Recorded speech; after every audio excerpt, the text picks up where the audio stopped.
possession and you see a brother in need and you shut up the bowels of your compassion on that person, how could you possibly say that the love of God is in you?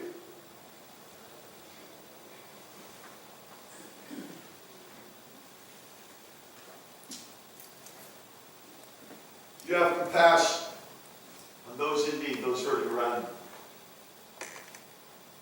Next, you do what you can to help. And that's exactly what this man did. He opened up his wallet.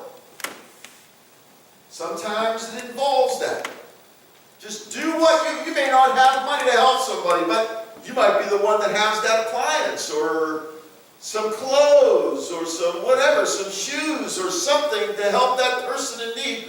Or maybe you're going to take some time out of your busy schedule to get together with that person and just let them cry and pour their heart out to you.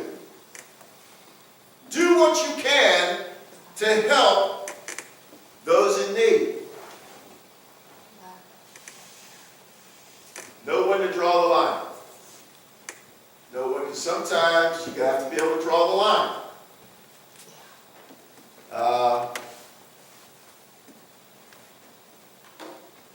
You know, there are givers in the world and there's takers. Have you found that? Have you discovered that? There's givers in the world and there's takers. And some people, as you give, they will take, they will bleed you dry. And take it. We used to have a guy when we were at the American Legion Hall. This fellow used to come. And, you know, he called me after the service one day and he said, listen, you know, my check's not coming to the end of the month. I had to leave my house, blah, blah, blah. I gave you some money. Next month, toward the end of the month, he comes back and I only see this guy like once a month. It was usually at the end of the month. He says, my check doesn't come and, you know, don't have any food, and I gave him some more money. And then, you remember the one time he like came like during Sunday school, he asked Beverly, he said, is your husband here?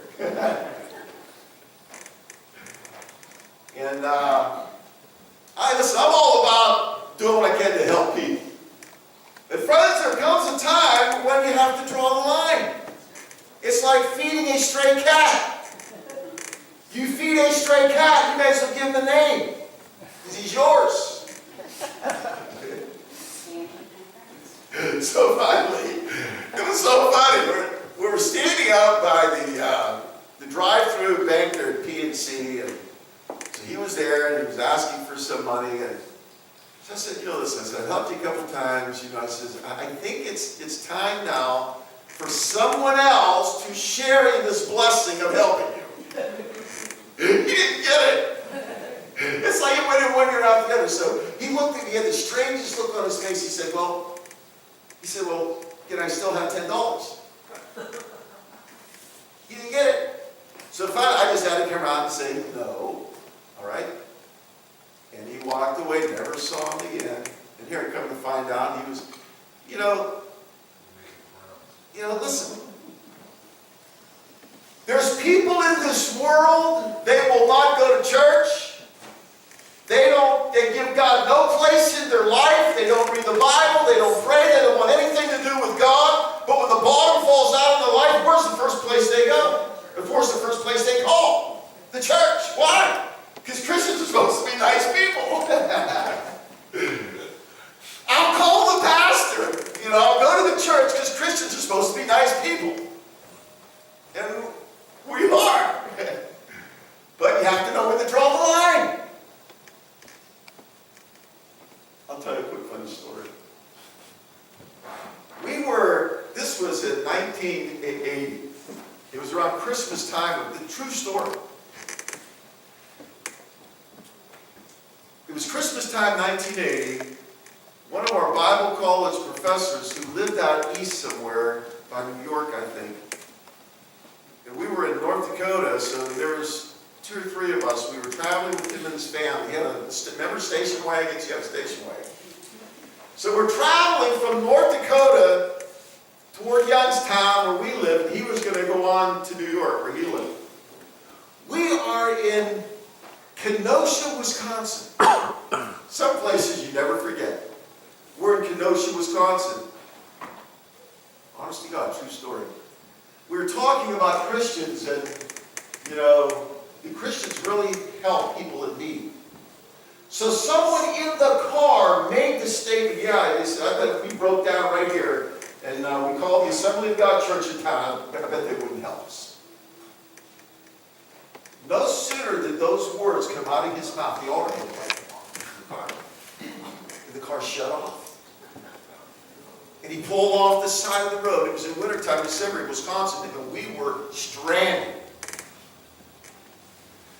So, somehow we made it to where the exit was. We got to a McDonald's, and we took the phone book, and we found the Assembly of God Church in Kenosha, Wisconsin.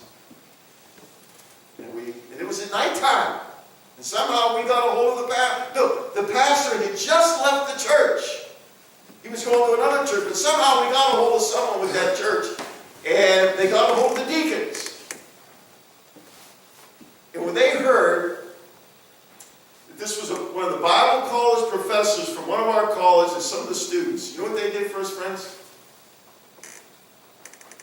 They opened their wallet for us. You know what they did? They put us in the Holiday Inn in town. It was on a Saturday night. Paid for our breakfast in the morning. Somebody came by that Sunday morning. They picked us up for church. They towed our car to this garage. Some guy in the church that had a garage. And they fixed the alternator and paid for it. And sent us on our way. Blessed. I believe that's what God's people do. Amen. You have to know when to draw the line. I'm going to give you one last story here in the Bible, then we'll be done. Let's go to John's Gospel in chapter 6.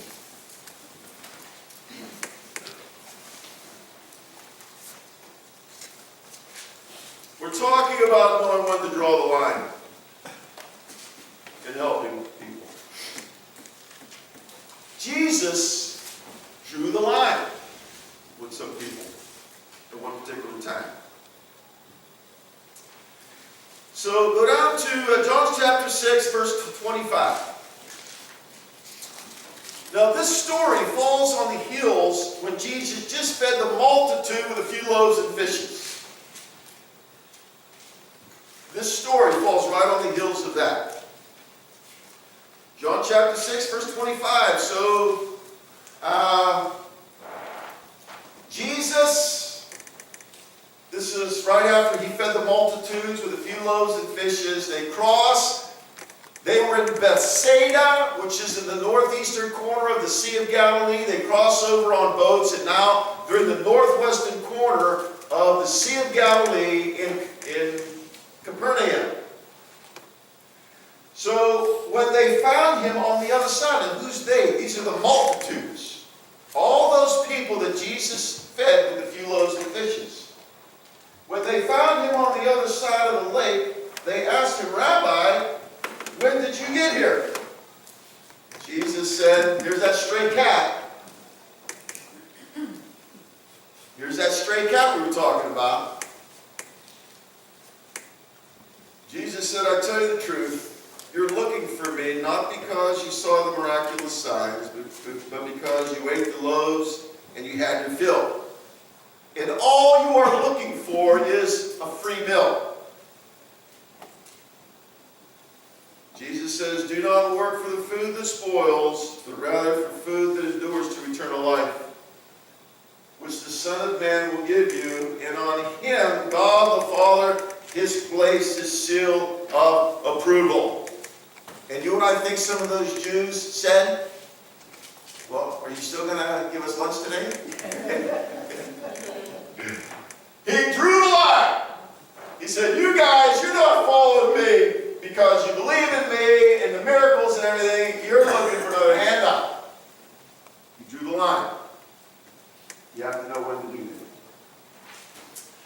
All right.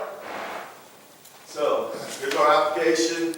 This is the thought I want you you to take with you as you leave today. Please remember this one closing thought. Do good to someone today. Share with someone in need. Let's all stand.